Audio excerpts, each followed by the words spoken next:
mal, eu vou dar um prejuízo nesse camarada. Comecei a imaginar o que fazer. À noite eu já não mais dormia.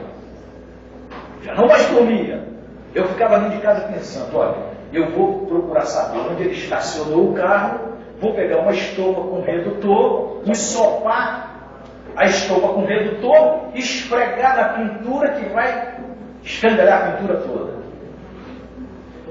Isso é muito pouco, né?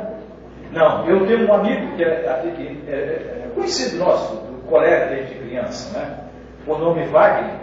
Ele e o irmão dele, até que morreu em combate policial, morreu em combate com traficante, por nome Macossa, né? Macossa, né, gente? Aí eu falei, bom, eles entraram para a polícia, eles eram policiais, eu vou dar a placa do carro para poder eles começarem a mandar multa para o camarada tem que me pagar. E o coração começou a encher. Quando foi determinada época, o Rômulo foi parar na posse, com suspeita de meningite meningocócica. É esse o nome mesmo, né? Parar na posse. Nenenzinho, né? Menos de um ano e meio, por aí. Não tinha um ano, não. Não tinha um ano, porque ele ainda não estava andando.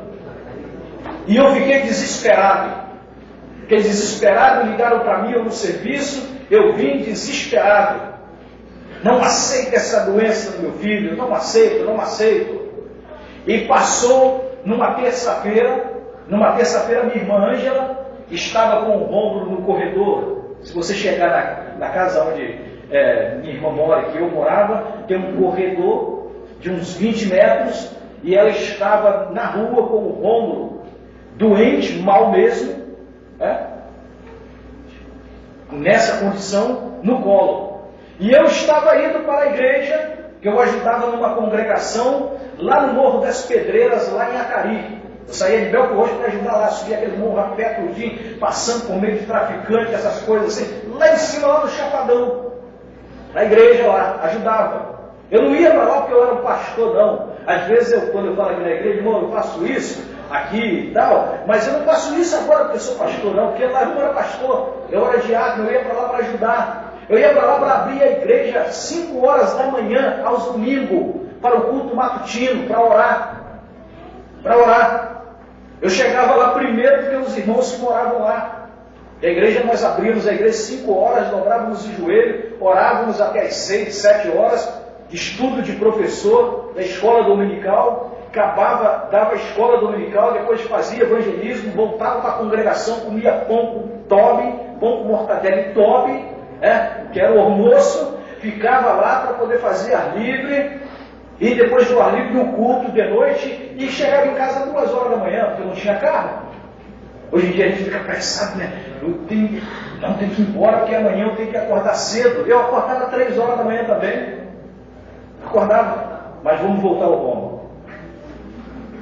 Aí a Ângela estava com o Rômulo no colo, e eu vinha no corredor com a minha pastinha, com a Bíblia dentro, para ir para a congregação.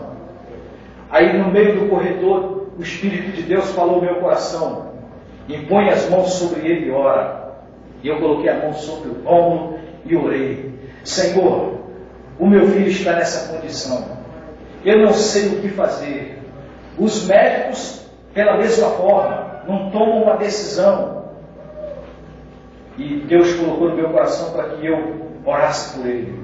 Terminei de orar por ele, aí o Espírito de Deus falou novamente ao meu coração: agora ore por você. Eu falei: Senhor, eu não sei o porquê, e com a mão sobre ele. Eu não sei o porquê, mas o Senhor mandou que eu orasse por mim. Eu não sei o porquê, mas a sua palavra diz: sonda-me, e se tenho sido achado em falta, que o Senhor me revele, que o Senhor me mostre. E eu comecei a orar. Nesse momento que eu falei que o Senhor me mostre o que está acontecendo, eu tive uma visão do meu interior. Isso já aconteceu 2 vezes comigo. Uma eu vi o meu interior, a outra eu vi a Néia grávida do Ronan, que todo mundo falava que era mulher, falei que é homem, o nome dele é Ronan. Eu vi o Ronan dentro.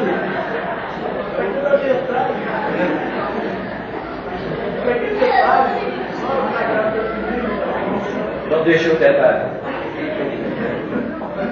Aí Deus mostrou o meu interior. eu me vi como se estivesse com um cano de descarga, esse cano que leva os detritos, aquela coisa suja dentro de mim, como se estivesse tudo entupido.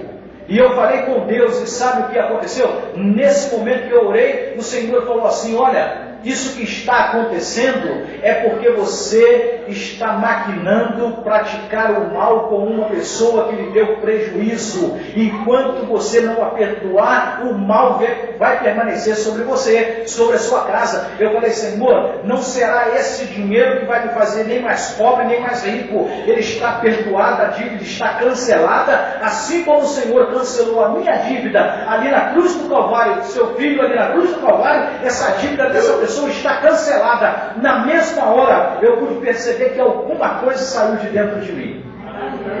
Saiu de dentro de mim. Lei. Isso é lei de Deus. Quem quiser ser perdoado, faz o quê? Quem quiser ser desculpado, faz o quê? Aprenda a desculpar. Quem quiser receber favores, aprenda o quê? A fazer favores. Isso é a lei, irmãos. Primeira lei, da reciprocidade. Segunda lei, a lei da semeadura. A Bíblia diz em Gálatas: aquilo que o homem plantar, ele também ceifará. Quem planta vento, colhe tempestade. E aqui vai um detalhe para nós, que devemos aprender. Você sabe por que muitas pessoas que hoje estão abandonadas, estão só, porque deixaram os mais velhos também só. Aqui vai para nós que somos novinhos, hein? Que somos novos. Perca tempo, tire tempo, converse, fica com seu pai, com a sua mãe, as pessoas de mais idade, converse com eles, bata papo com eles, tira tempo para ficar com as pessoas. Hoje você tem 17 anos, você tem 20 anos, mas amanhã você poderá ter 70, 80 anos. Você está entendendo o que eu estou falando, sim ou não? Sim. Oxa, não, eu não vou perder tempo em conversar com o papai, ele é quadrado, mamãe é quadrada, não vou perder tempo nada. Eu vou perder tempo de conversar, desculpa, irmão Alonso. Ficar com o irmão Alonso, conversando com o irmão Alonso, não nada, o irmão Alonso já está com idade, né? Já passou dos 35. Vou perder tempo nada. Vou perder tempo nada. Então, amados, vamos aprender a lei da semeadura. Aquilo que nós semeamos é o que nós colhemos. Aquilo que nós semeamos é o que nós colhemos. Para começar a encerrar esse ponto, que é a lei da semeadura. A lei da soberania. O que é a lei da soberania? Observe o que Paulo disse aos Romanos no capítulo 12, o verso de número 2.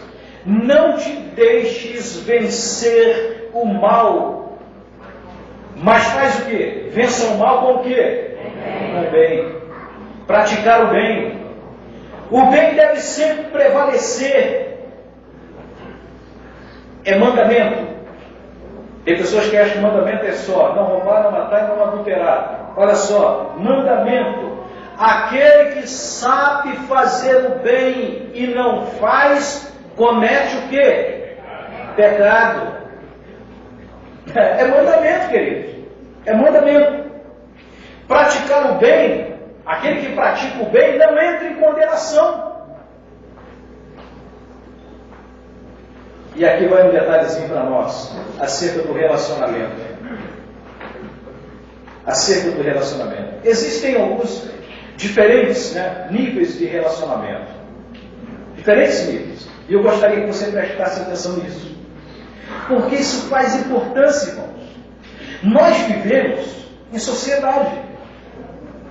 Nós vivemos em sociedade. E o relacionamento, ele é de sua importância. Ninguém é dependente, não. Ninguém é dependente. O primeiro relacionamento, forma, se relacionar com as pessoas, é bom dia, boa tarde. é cumprimentando. Né? Eu vou falar uma coisa aqui para vocês, que eu acho isso interessante, embora ela nunca falou comigo, né, nesse detalhe, mas eu conheço essa história, até porque a Né já conversou. A gente em casa, a gente conversa de tudo, eu e a Né, coisinhas, detalhezinhos. Às vezes um papel que alguém joga no chão, às vezes a gente conversa. Poxa, mas eu vou papel no chão, por que eu não boto na lixeira? Às vezes isso. Mas eu me lembro que a irmã Laíde, quando veio, cadê a irmã Laíde? A irmã Laíde, quando veio para essa igreja, ela ficava bem sentada ali, sentou ali. Não sentava ali, irmã Laíde? Ah, já está de coisa agarrada lá. Estava ali. A irmã Laíde olhou para a Néia, a Néia olhou para a irmã Laíde. A Néia gosta de rir à toa e de piscar o olho para os outros. Aí olhou para a irmã Laíde, deu um sorriso e piscou o olho. Pronto. Começou um relacionamento. Vocês estão entendendo? Irmãos, falar é o segundo passo do relacionamento. Primeiro são expressões. Você vê uma pessoa, tem aquela expressão de olhar para aquela pessoa. Segundo, para começar a manter um maior relacionamento, para conhecer aquela pessoa, é conversar com ela. Tira um momento, uma oportunidade, seja qual for o tipo de assunto, irmãos. Tem até aquele momento que às vezes a gente encontra com uma pessoa pela primeira vez, o sol tá quente, né? Aí não tem assunto, não se conhece, então está sem assunto. Aí um olha para o céu, eu acho que vai chover hoje, hein? Né? Eu acho que vai chover. Não, mas está calor. O sol está quente. Não, mas isso aí é calor de chuva. Olha, se a gente olhar para aquele lado lá, tem um vento que está voando por lá, que vai trazer chuva. São formas de se relacionar. Primeiro, são expressões. Segunda forma, são palavras, conversar. Né? É o segundo nível. O terceiro nível que nós podemos ver é aquele nível que é estabelecido por quando você cumprimenta, pratica gentileza, né? E vai por aí. E o quarto nível, que é de amizade. Quarto nível, que é de amizade. Esse de amizade é que você conhece a pessoa, estreitos relacionamentos com ela de conversa, já tem aquelas maiores intimidades, né? E torna-se realmente amigo. E a um amigo, a pessoa, ela fala coisas do seu interior, do seu coração, que está lá dentro. Fala para ela. Né? E dali a amizade se funde realmente.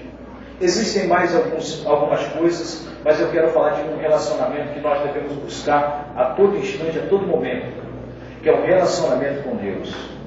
Você pode se relacionar com muitas pessoas, ter muitos amigos, ter muitas amizades, conhecer muitas pessoas, mas existe um relacionamento com Deus que você deve priorizar, deve buscar, deve realmente querer.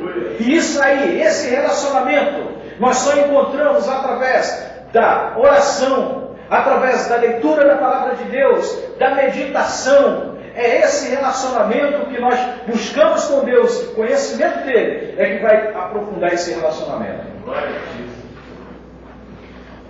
E eu vou ficar por aqui, porque o tempo não nos permite mais. Pulamos muita coisa aqui, muita coisa, mas eu espero que nós tenhamos aí perto alguns conselhos. Primeira coisa que nós devemos aprender é ouvir conselhos da palavra de Deus e de pessoas que querem o nosso bem. Não